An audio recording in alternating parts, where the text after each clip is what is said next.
തിരുവിതാംകൂർ ദേവസ്വം ബോർഡിന് കീഴിലുള്ള കരുമാടിയിലെ കാമപുരത്ത് ക്ഷേത്രത്തിന് സമീപത്താണ് ഞാനിരിക്കുന്നത്. ഈ ക്ഷേത്രം പണിതിട്ട് അതിൻ്റെ 6500 വർഷമായെന്നാണ് നമ്മളിതിൻ്റെ രേഖകളിൽ നിന്ന് മനസ്സിലാക്കുന്നത്. അതായത് ശിലായുഗം എന്ന് പറഞ്ഞാൽ 6000 വർഷങ്ങൾക്ക് മുമ്പാണ്. ശിലായുഗത്തിനും 500 വർഷം മുമ്പ് സ്ഥാപിക്കപ്പെട്ട ക്ഷേത്രമാണ് ഈ ക്ഷേത്രം. ഒരുപാട് ഐതിഹ്യങ്ങളുണ്ട്. ഈ ക്ഷേത്രത്തിന് കാര്യമായ ഒരു പരിഗണന ദേവസ്വം ബോർഡ് കൊടുക്കുന്നുണ്ടോ എന്ന് ചോദിച്ചു കഴിഞ്ഞാൽ എനിക്ക് തോന്നുന്നില്ല. പക്ഷേ എങ്കിലും നാട്ടുകാരുടെ സഹായം കൊണ്ടും മറ്റും വഴിപാടുകളൊക്കെ ചെയ്ത് ഈ ക്ഷേത്രം മുന്നോട്ട് പോവുകയാണ്. അപ്പോൾ ഈ ക്ഷേത്രത്തെക്കുറിച്ചും അതിൻ്റെ ഉൽപ്പത്തിയെക്കുറിച്ചുമൊക്കെ ആധികാരികമായി സംസാരിക്കാൻ ശ്രീ രാജപ്പൻ പിള്ള എന്ന് പറഞ്ഞ റിട്ടയേർഡ് സർക്കാർ ഉദ്യോഗസ്ഥൻ്റെ അടുത്തിരിപ്പുണ്ട്. അദ്ദേഹത്തിൽ നിന്നും നമുക്ക് കാര്യങ്ങൾ ചോദിച്ച് മനസ്സിലാക്കാം. തിരുവിതാംകൂറിലെ അതിപുരാതന ക്ഷേത്രമാണ് നമ്മൾ ഇപ്പോൾ ഇവിടെ ഇരിക്കുന്ന കാമപുരത്ത് കാവൽ ക്ഷേത്രം. അതിൽ വിഷ്ണു ക്ഷേത്രത്തിലാണ് നമ്മളിപ്പോൾ ഇരിക്കുന്നത്. ഈ ക്ഷേത്രം ശിലായുഗത്തിനും വളരെ കാലം മുമ്പുള്ളതാണ്. ശിലായുഗം വന്നതോടുകൂടി വെറും കല്ല് പ്രതിഷ്ഠയായിട്ട് വെച്ച് പൂജ കഴിച്ചുകൊണ്ടിരുന്നതാണ്. ആ കാലത്ത് ഓലയും പനമ്പും മറ്റ് പുല്ലുമൊക്കെ കൊണ്ടുണ്ടാക്കിയ ഒരു അമ്പലമായിരുന്നു ഉണ്ടായിരുന്നത്. ഇന്നിപ്പോൾ നിൽക്കുന്ന സ്ട്രെച്ചർ എന്ന് പറയുന്നത് 28ാമത് പണിതാണ്. ഈ സ്ട്രെച്ചർ പണിതിട്ട് 1522 കൊല്ലമായി. 1522 കൊല്ലമായി ഇപ്പം നിൽക്കുന്ന ഈ ക്ഷേത്രം പണിതിട്ട്.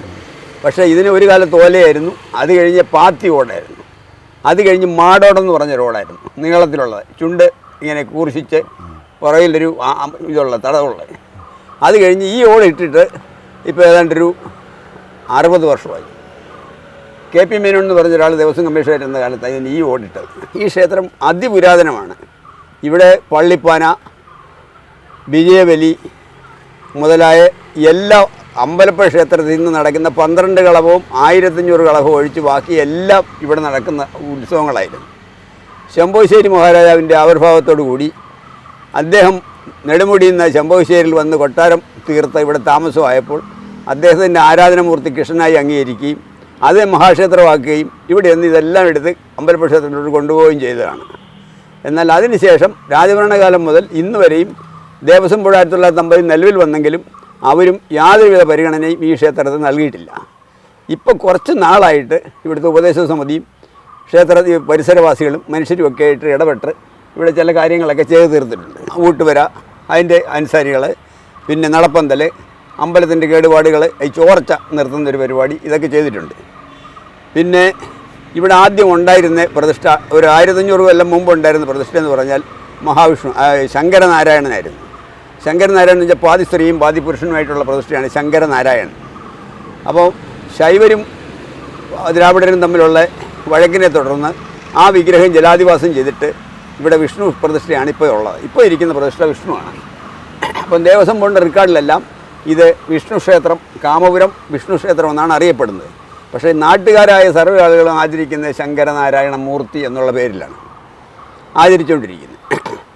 പക്ഷേ നല്ല ശക്തിയും പ്രാർത്ഥിച്ചാൽ ഫലവുമുള്ള ഒരു ക്ഷേത്രമാണിത്. ഈ ക്ഷേത്രത്തെ ദേവസ്വം ബോർഡിൻ്റെ ഒരു പരിഗണന കൂടുതലുണ്ടായാൽ ഈ ഹൈവേയിലുള്ള ക്ഷേത്രമാണ്. ഇത് വളരെ പുരോഗമിക്കാൻ സാധ്യതയുണ്ട്. ഇതിൻ്റെ വസ്തുക്കളാണെങ്കിൽ എല്ലാം അന്യാധീനപ്പെട്ട് 2-3 കുറവുള്ള ഉടമസ്ഥരും പിന്നെ ദേവസ്വം ബോർഡിൻ്റെ കുറേ സ്ഥലം റോഡിന് പോയി, ബാക്കിയുള്ളത് വേറൊരാൾ കെട്ടിപ്പൊതിഞ്ഞ് വെച്ചിരിക്കുകയാണ്. അത് എടുക്കാനായിട്ട് ബഹുമാനപ്പെട്ട ഹൈക്കോടതിയിൽ നിന്ന് ഉത്തരവായിട്ടുണ്ട്. എന്നിട്ട് പോലും ദേവസ്വം ജീവനക്കാർ നടത്തിയെടുക്കുന്നില്ല. അവർ മറ്റവരുടെ ചില്ലറ മേടിച്ചുകൊണ്ട് അത് വിട്ടുകളയുക ചെയ്തിട്ടുള്ളത്. അപ്പോൾ അത് ഒരു പ്രത്യേകമായിട്ട് പരിഗണിക്കേണ്ട ഒരു കാര്യമാണ്. നാട്ടുകാർ അറിയേണ്ടതുമാണ്, ചെയ്യേണ്ടതുമാണ്. പിന്നെ ബഹുമാനപ്പെട്ട സുപ്രീം കോടതിയുടെ ഒരു ഉത്തരവുണ്ട്. ദേവസ്വം വസ്തുവാണെങ്കിൽ തിരുവിതാംകൂറിൻ്റെ ഏത് ഭാഗത്താണെങ്കിലും ഒരു നോട്ടീസ് പോലും കൊടുക്കാതെ ഈ വസ്തു നടത്തി ആരുടെ കൈവശം ഇരുന്നാലും പെരവെച്ച് താമസിച്ചാലും നടത്തിയെടുക്കാൻ അവകാശമുണ്ട്. അങ്ങനെ സുപ്രീം കോടതിയിൽ ഒരു വലിയ ജഡ്ജ്മെൻ്റുണ്ട്. അതുപോലും ഇവരാരും പരിഗണിക്കുന്നില്ല. ആ അവസ്ഥയിലാണ് ഇപ്പോഴത്തെ കിടപ്പ്. പിന്നെ ഈ ക്ഷേത്രത്തിൽ ഉപദേവന്മാരായിട്ട് ധർമ്മശാസ്താവുണ്ട്. അത് പണ്ട് കരുമാടി കുട്ടൻ എന്നറിയപ്പെടുന്ന ബുദ്ധവിഗ്രഹം ഇരുന്ന സ്ഥലമാണ്. അവിടെയാണ് ബുദ്ധൻ ചരണം ഗച്ഛാമി എന്ന് പറയുന്ന ആ മന്ത്രത്തിൻ്റെ പാൽപോലമായിട്ട് ശാസ്താവിരിക്കുന്നത്. അത് കഴിഞ്ഞാൽ ഇവിടെ സർപ്പപ്രതിഷ്ഠയാണ്. 3 നാഗരാജാവും പിന്നെ സമസ്തമായിട്ടുള്ള സർപ്പമാണ് ചിത്രകൂടത്തിരിക്കുന്നത്. പിന്നെ അഷ്ടനാഗങ്ങളുമാണ് ഉള്ളത്. ഇവിടെ ഇരിക്കുന്ന നാഗരാജാവെന്ന് പറഞ്ഞാൽ കോൽ വിഗ്രഹമാണ്. തിരുവിതാംകൂറിൽ മണ്ണാർശാലിനുമില്ല, പാമ്പമേക്കാട്ടുമില്ല, ഒരു സ്ഥലത്തുമില്ല ഈ കോൽ വിഗ്രഹം എന്ന് പറയുന്ന സാധനം. ഇവിടെ മാത്രമേ ഉള്ളൂ. ഞാൻ കണ്ടിട്ടില്ല, എൻ്റെ അറിവിലുമില്ല. പിന്നെ തിരുവാന്താംകുന്നിൽ ഇങ്ങനൊരു വിഗ്രഹം ഉണ്ടെന്ന് അടുത്ത കാലത്ത് ഒരാൾ പറഞ്ഞു. എന്തോ അറിയാൻ വയ്യ, കണ്ടിട്ടില്ല. ഉണ്ടെങ്കിൽ ഇത് രണ്ടുമേ ഉള്ളൂ. അതിപുരാതനമാണ്. ഈ ശിലായുഗം ഉണ്ടായ കാലത്ത് കൊത്തിവെച്ചിട്ടുള്ളതാണ്. അതായത് ഇതിൻ്റെ പ്രത്യേകത എന്ന് പറഞ്ഞാൽ സൃഷ്ടി സ്ഥിതി സംഹാരം, അങ്ങനെയാണ് നമ്മുടെ വേദങ്ങൾ. അത് ഇവിടെ ഉള്ളത് പുനർസൃഷ്ടി കൂടെ ഉണ്ട്. അതാണ് 4 തലയാണ് ഈ സർപ്പത്തിനുള്ളത്. അതാണ് 4 എണ്ണം വന്നിരിക്കുന്നത്. അത് വേറെങ്ങുമില്ല, മണ്ണാശാലിലും ഇല്ല, ബോംബെക്കാട്ടും ഇല്ല, ഒരു സ്ഥലത്തും ഇല്ല. അപ്പോൾ അങ്ങനത്തെ വലിയ മഹത്തായ ഒരു സർപ്പം ഇരിക്കുന്നത്. അത് കഴിഞ്ഞപ്പോൾ യക്ഷി അമ്പലമാണ്. യക്ഷി എന്ന് പറഞ്ഞാൽ ഇത് ഈ മനുഷ്യനെ ഉപദ്രവിക്കുന്ന യക്ഷിയല്ല, സ്വാത്വികമായ ഒരു ഭഗവതിയാണ്. ഈ യക്ഷി കണ്ണാടി ധരിച്ചിട്ടുണ്ട്.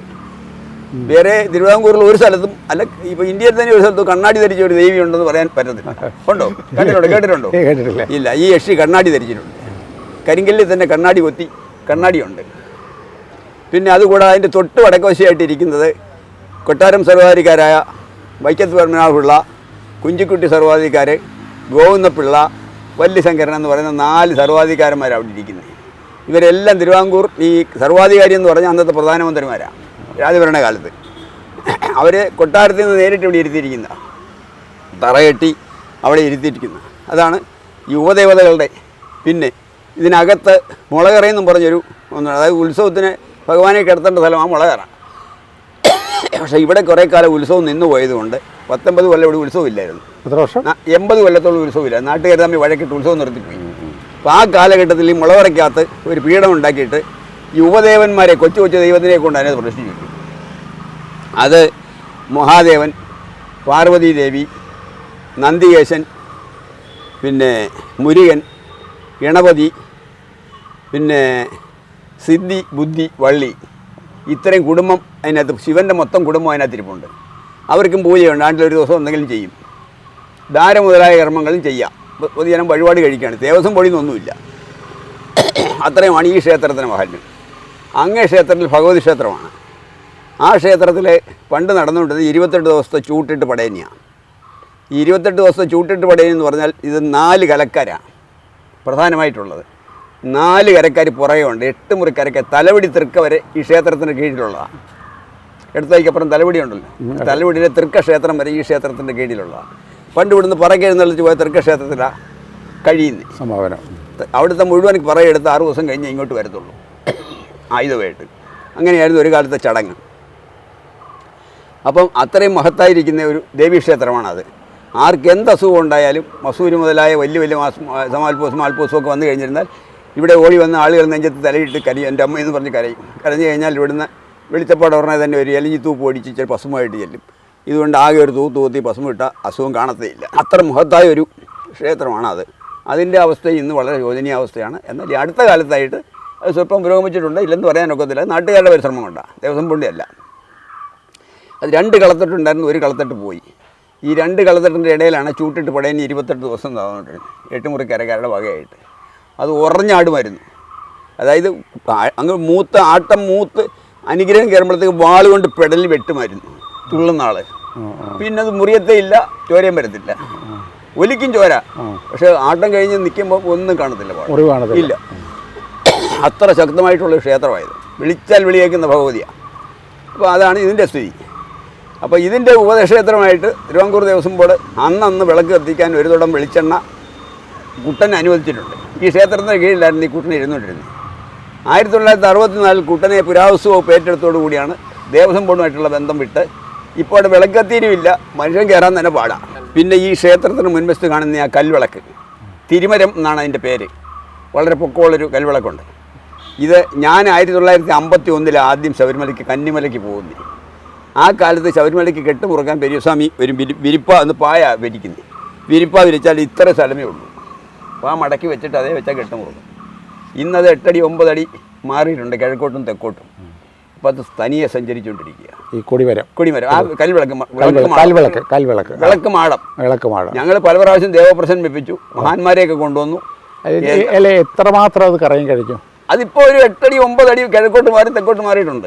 വളർന്നു നോക്കി അറിയാമല്ലോ. എത്ര വർഷങ്ങൾ കൊണ്ട്? 51 ശേഷം ഈ 2024 വരെ മാറിയിട്ടുണ്ട്. അപ്പോൾ അതിൻ്റെ ഐതിഹ്യം എന്ന് പറഞ്ഞാൽ അതിൻ്റെ നേരെ നിന്ന് അത് സഞ്ചരിച്ച് തെക്കോട്ട് വന്ന് ഈ യക്ഷിയമ്പലം ഉണ്ടല്ലോ, ഇതിൻ്റെ നേരെ ഇവിടെ വരും. ഇവിടെ വന്നാൽ ഇവിടെ മണ്ണിനടി കൊടിമരം കിടപ്പുണ്ട്, തന്നെ പൊങ്ങി വരുമെന്നാണ് പറയുന്നത്. അതൊന്നും നമ്മൾ വിശ്വസിക്കുന്നില്ല. ശരിയാണോ എന്ന് അറിയാൻ വയ്യ. യാതൊരു ചരിത്ര രേഖകളും നമ്മുടെ കയ്യിലില്ല, അതുകൊണ്ടാണ് അത് പറയാത്തത്. പക്ഷേ ആ ഏതായാലും വിളക്കുമടം മാറുന്നുള്ള കാര്യം സത്യമാണ്. ഇപ്പോൾ നമ്മൾ ഇവിടെ വന്നിട്ട് മനസ്സിലായ കാര്യം, ഇപ്പോൾ നമ്മൾ പല ക്ഷേത്രങ്ങളിൽ പോകുമ്പോഴും ഈ സ്വകാര്യ വ്യക്തികൾ നടത്തുന്നതോ അല്ലെങ്കിൽ ചില കുടുംബക്ഷേത്രമായിട്ടുള്ള ക്ഷേത്രങ്ങളെല്ലാം അത് ഒരുപാട് ഉയർച്ചയിലെത്താറുണ്ട്, പുരോഗതിയുണ്ട്. പക്ഷേ തിരുവിതാംകൂർ ദേവസ്വത്തിന് കീഴിലുള്ള എല്ലാ ക്ഷേത്രങ്ങളും താഴോട്ട് പോയിക്കൊണ്ടിരിക്കുകയാണ്. ഇപ്പോൾ ഒരുപാട് പിന്നെ ചരിത്ര വിശേഷങ്ങളും മറ്റും നമ്മുടെ ഈ രായപ്പകൾ പറഞ്ഞു, പക്ഷേ എത്ര പേർക്കറിയാം ഇത്? ഇതൊക്കെ നാട്ടുകാരെ വിളിച്ചുകൂട്ടി ഇതിൻ്റെ ചരിത്രങ്ങളെ പഠിപ്പിച്ച് ഇത് ഡിജിറ്റലൈസ് ചെയ്യണം. ഈ വിഷയം ഇത് ഡിജിറ്റലൈസ് ചെയ്ത് വരും തലമുറയ്ക്ക് ഇത് ബോധ്യപ്പെടുത്തി കൊടുക്കണം. അങ്ങനെ വരുമ്പോഴേ കൂടുതൽ ഭക്തർ വരികയുള്ളൂ, കൂടുതൽ പൂജാകർമ്മങ്ങൾ നടക്കുകയുള്ളൂ, വഴിപാട് നടക്കുകയുള്ളൂ.